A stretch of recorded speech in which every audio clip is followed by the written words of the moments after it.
안녕하십니까. 그리스도와 교리 5번째 시간입니다.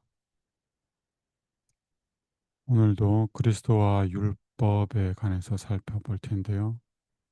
오늘은 하나님의 율법의 특징이 무엇인지를 살펴보도록 하겠습니다. 다윗은 여호와의 율법은 완전하여 내가 전부터 주의 증거를 궁구함으로 주께서 영원히 세우신 것인 줄 알았나이다 라고 말하였다. 그리고 사도 바울은 율법도 거룩하며 계명도 거룩하며 의로우며 선하도다라고 증거하였다. 이 세상에 있는 법들과는 달리 하나님이 만드신 율법, 즉 계명은 완전합니다. 그리고 그 성격은 거룩하고 의롭고 선합니다. 하나님께서는 우주의 최고 통치자로서 모든 생명이 있는 존재들을 위해서뿐만 아니라 천년계의 전체적인 운행을 위하여 지배의 법칙을 제정하셨다. 큰 것이나 작은 것이나 생물계나 무생물계를 막론하고 우주의 만물은 무시할 수 없는 고정된 법칙의 지배를 받고 있다. 이 법칙에는 예외가 없으며 거룩한 손으로 만드신 것은 단 한 가지도 하나님께서 잊으신 것이 없으시다. 이 세상은 무질서하게 운행되는 것이 아니라 하나님께서 만드신 법칙 아래에서 질서 있게 운행되고 있습니다. 그래서 우리는 자연 법칙이라고 하죠. 이 자연 법칙을 거스르는 일들은 거의 없습니다.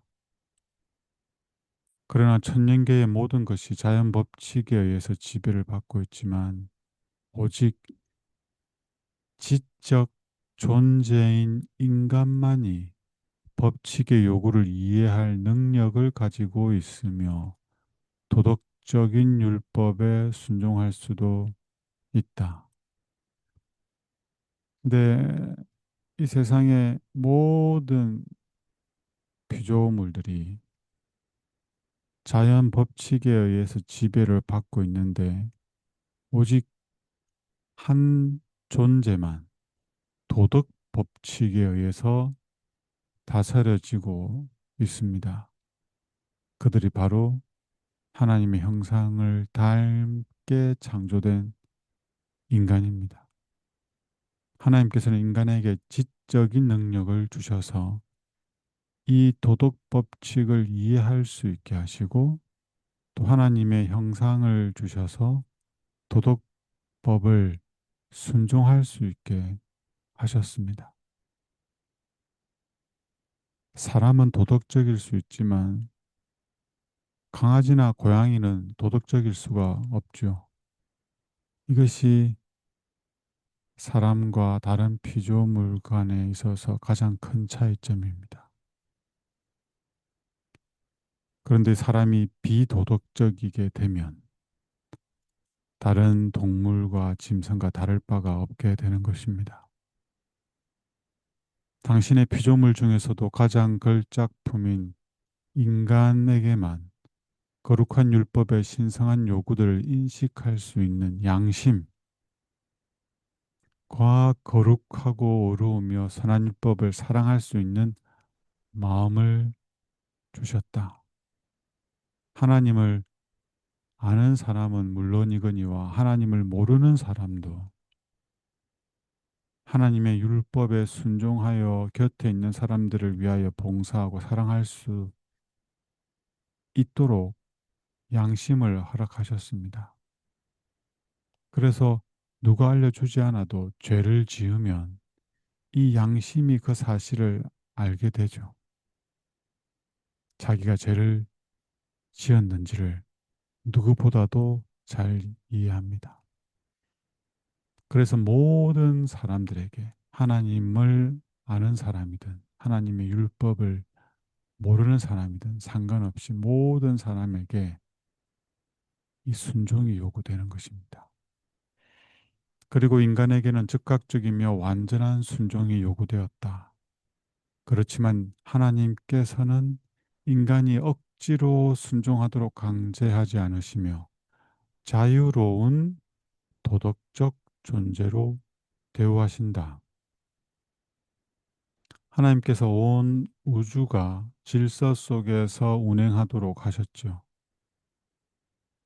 자유가 있지 않습니다. 정해진 법칙에 의해서 운행할 뿐입니다. 우리는 그 안에서 평안, 행복, 이것들을 경험합니다. 그런데 인간에게만 그렇게 하지 않을 수 있는 선택권을 허락하셨습니다. 이게 자유죠. 아담과 하와에게 동산에 있는 모든 나무의 실과를 따먹을 수 있는 자유를 주셨습니다. 그리고 동산 중앙에 있는 나무의 실과는 따먹지 않도록 자유를 주셨습니다. 이 자유를 어떻게 선택하느냐에 의해서 우리의 영원한 운명이 결정됩니다. 인간의 개인적 책임에 대한 문제를 이해하는 자가 극히 드물다. 그러나 그것은 가장 중대한 문제이다. 왜 그렇죠? 이 자유의 선택의 결과에 따라 우리의 영원한 생명이 결정되기 때문에 그렇습니다. 근데 많은 사람들이 오늘 나의 선택이 나의 영원한 운명에 어떠한 영향을 끼치는지를 생각해 보지 않고 자기 마음대로 선택하죠. 마음대로 말하고, 마음대로 먹고, 마음대로 보고, 마음대로 생각하고, 그 모든 마음대로 선택한 것에 대해서 책임이 따릅니다. 하나님께서는 그것을 두고 심판을 하실 것입니다. 우리는 각자가 순종하며 살 수도 있고 하나님의 율법을 범하며 당신의 권위를 무시하고 그런 생애에 따르는 벌을 받을 수도 있다. 그때 모든 영혼에게 심각한 질문이 있을 것인데 과연 내가 하늘로부터 들려온 음성을 순종하고 시내산에서 반포된 십계명을 따를 것인가? 아니면 허다한 무리들과 더불어 빛나는 율법을 짓밟을 것인가? 매 순간 우리는 이 선택의 갈림길에 섭니다. 하나님의 율법에 순종하여 자아를 굴복하며 곁에 있는 사람을 섬길 것인가? 아니면 자아를 만족시키며 하나님의 말씀에 불순종하고 곁에 있는 사람들을 무시하며 살 것인가? 하나님을 사랑하는 사람들에게 있어서 그분의 율법을 지키며 그분께서 보시기에 기뻐하시는 일들을 행하는 것이 가장 고상한 기쁨이 될 것이다. 사람들은 자기의 평안을 위해서, 편리를 위해서, 즐거움과 기쁨을 위한 선택을 합니다. 그런데 하나님의 백성들은 하나님의 율법을 지키는 일, 그것이 가장 고상하고 가장 큰 기쁨이 될 것이라는 겁니다. 조건이 있죠. 하나님을 사랑하는 것입니다. 하나님을 사랑하는 자들에게는 하나님의 율법을 순종하는 수고스러움도 기쁨이 되는 것입니다. 그러나 인간의 본성은 하나님의 율법을 미워하며 율법의 거룩한 주장에 대항하여 싸운다. 그래서 하나님을 사랑하지 않는 사람들은 이 하나님의 율법을 순종하고 싶어 하는 마음도 없거니와 사랑하고자 노력해도 안 되죠. 하나님의 율법에 순종하려고 해도 순종이 안 됩니다. 왜냐하면 우리의 본성은 이 율법을 거스르기 때문입니다. 우리의 본성은 이기심과 교만과 탐욕과 자신을 사랑하는 데 더 적합하게 변질되어 있기 때문입니다. 그래서 자존심을 건드리면 가만히 못 있지만 자존심을 세워주면 좋아하죠. 사람들은 거룩한 빛에 대하여 저들의 영혼의 문을 닫아버리며 거룩한 빛이 저들에게 비추일 때 빛 가운데 행하기를 거부한다. 이 거룩한 빛이 바로 율법입니다. 다르게 말하면 하나님의 형상이에요. 예수님의 생애에 나타난 그 하나님의 품성이죠. 저들은 이기적인 만족이나 세속적인 이득을 위하여 무엇을 희생시키는지 보십시오. 마음의 순결, 하나님의 은총, 천국에 대한 저들의 소망을 희생시킨다. 그래서 하나님의 말씀에 순종하는 사람이든 하나님의 말씀에 불순종하는 사람이든 다 희생적인 삶을 삽니다.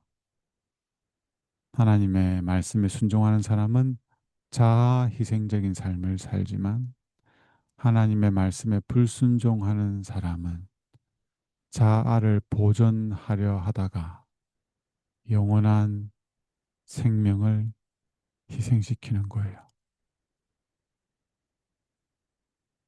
시편 기자는 여호와의 율법은 완전하다고 말하였다. 여호와의 율법의 그 단순성, 포괄성 및 그 완전성이 얼마나 놀랍고 신비스러운가.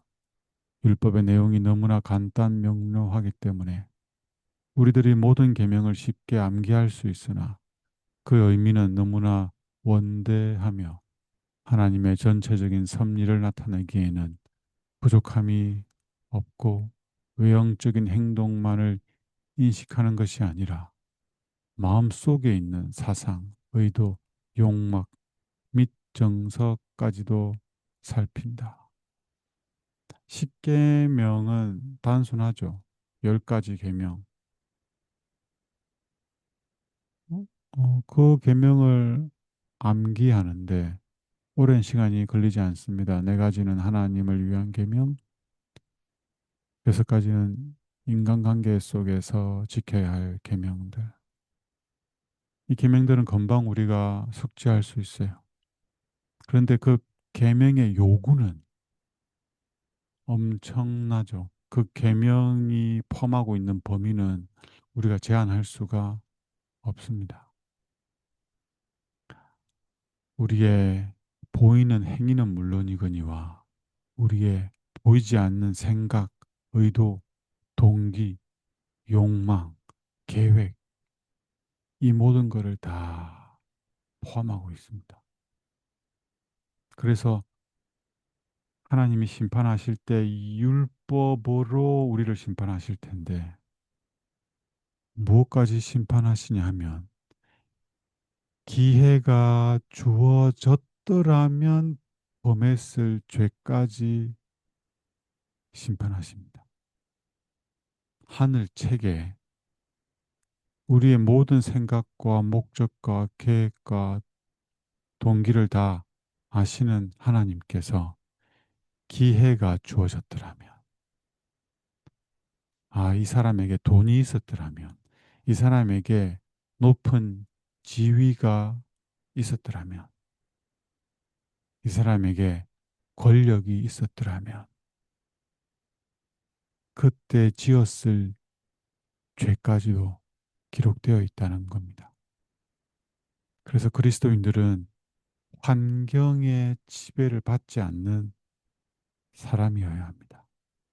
내가 돈이 많든, 시간이 많든, 힘이 많든, 그것과 상관없이 하나님의 율법에 순종하는 생애를 살 수 있어야 합니다.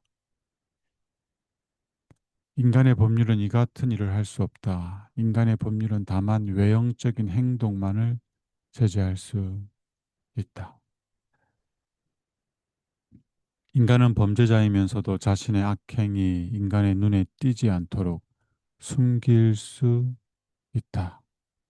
또한 도둑질, 살인 혹은 간통죄를 범한 형사상의 범인이 되고서도 발견되지 않는 한 법률이 그를 범죄자로 정죄할 수 없다.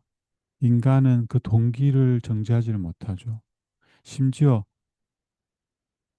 누가 봐도 범죄한 사실이 특징 지어지는데 아주 훌륭한 변호사를 고용해서 법을 잘 사용하고 법의 테두리를 잘 피하면 죄를 지었음에도 불구하고 그 죄값을 치르지 않을 수도 있습니다. 심지어 무죄를 받을 수도 있습니다. 인간의 법은 이렇게 불완전하죠. 하나님의 율법은 마음속에 들끓는 질투, 시기심, 증오심, 악한 원한, 정욕 및 야심 등을 주시하여 본다.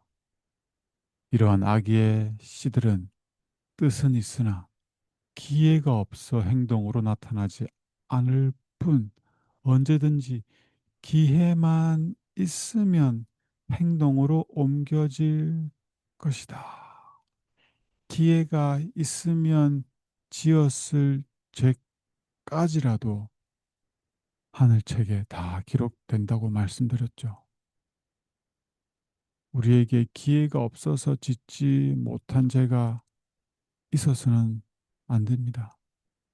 그 기회가 있었더라도 우리는 하나님의 율법에 순종하고 범죄하지 않는 거룩한 삶을 살 수가 있어야 합니다. 이것을 가능하는 것이 바로 예수님을 믿는 믿음, 그 하나님의 은혜 안에 거하는 것입니다.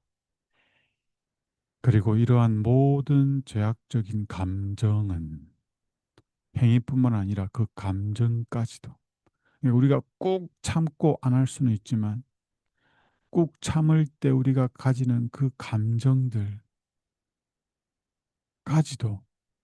하나님께서 모든 행위와 모든 엄밀한 일을 선악간에 심판하실 그날에 심판을 받게 될 것이다.